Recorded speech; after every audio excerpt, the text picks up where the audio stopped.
Perkenalkan, nama saya Ibu Dudian Ananta Pindika. Dan saya Niluh Putri Yuniantari. Di sini kami akan melakukan presentasi secara online mengenai film Porifera.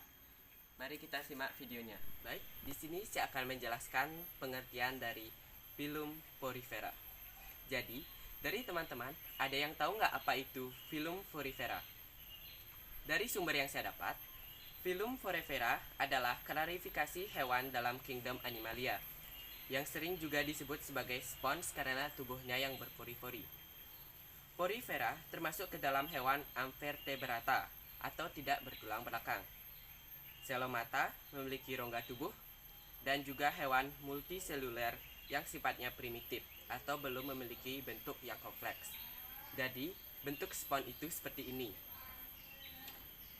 Selanjutnya yaitu ciri-ciri dari film Porifera. Ciri yang pertama yaitu hidup di air.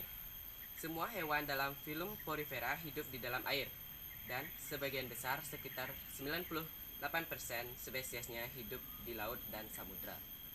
Yang kedua, tidak punya jaringan dan organ sejati.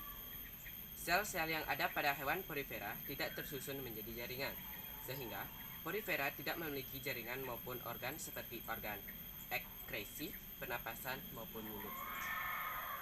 Yang ketiga, melakukan pencernaan intraseluler. Karena tidak memiliki mulut ataupun organ pencernaan, Porifera hanya dapat melakukan pencernaannya melalui intraseluler. Yang keempat, bentuk tubuh silinder. Ciri yang sangat terlihat pada Porifera adalah bentuk tubuhnya yang menyerupai silinder. Tubuh Porifera berbentuk dari serat yang dapat bersifat fleksibel, keras maupun berkapur. Yang kelima, tubuh memiliki pori. Hewan Porifera memiliki tubuh yang dipenuhi oleh pori-pori. Yang keenam, kemampuan regenerasi. Setiap hewan Porifera memiliki kemampuan regenerasi yang tinggi.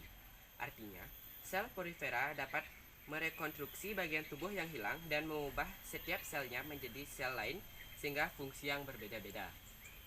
Yang ketujuh, tidak punya sistem saraf. Hewan Porifera yang termasuk hewan yang tidak memiliki jaringan.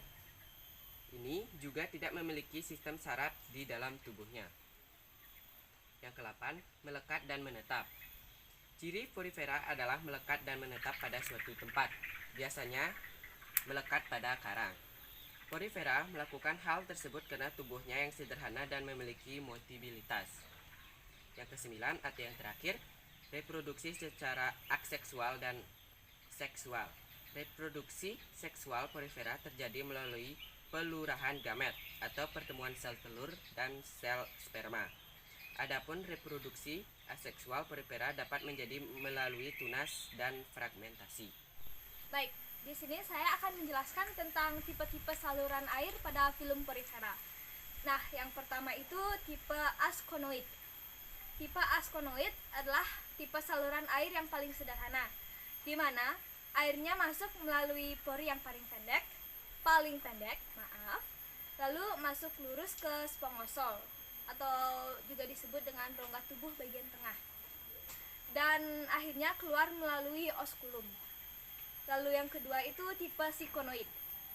Tipe sikonoid ini memiliki tipe saluran air yang langsung masuk ke atrium, melewati oskulum dan ostimum. Sebab celah-celahnya langsung terhubung dengan atrium. Nah, dan yang terakhir, tipe leukonoid atau ragon adalah tipe saluran air yang paling rumit. Saluran ini berkelok-kelok dan membentuk rongga-rongga kecil. Tentang klasifikasi dari Porifera. Klasifikasi Porifera itu terdapat 3 kelas. Yang pertama itu kelas Calcarea, di mana spikulanya disusun dari zat kapur. Contohnya seperti ini. Lalu yang kedua kelas Hexactinellida. Maaf jika penyebutannya salah.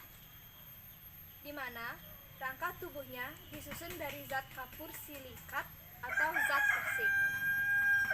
Dan contohnya seperti biasa di sini. Dan yang terakhir itu kelas Demospermia. Di mana kelas Demospermia ini spikulanya disusun dari zat silika, spongin atau campuran. Ini contohnya. saya juga akan menyebutkan beberapa contoh, tidak cuma 2 contoh dari hewan porifera yang kami dapatkan. Yang pertama itu Grantia. Grantia ini merupakan spesies spons yang tergolong dalam kelas Calcarea. Contohnya ini. Dan yang kedua itu Eupelactella. Sekali lagi maaf jika penyebutannya salah. Atau nama lain dari Eupelactella ini adalah keranjang bunga Venus. Dari Phylum Porifera. Seperti yang dijelaskan oleh teman saya tadi, Phylum Porifera itu merupakan spons laut.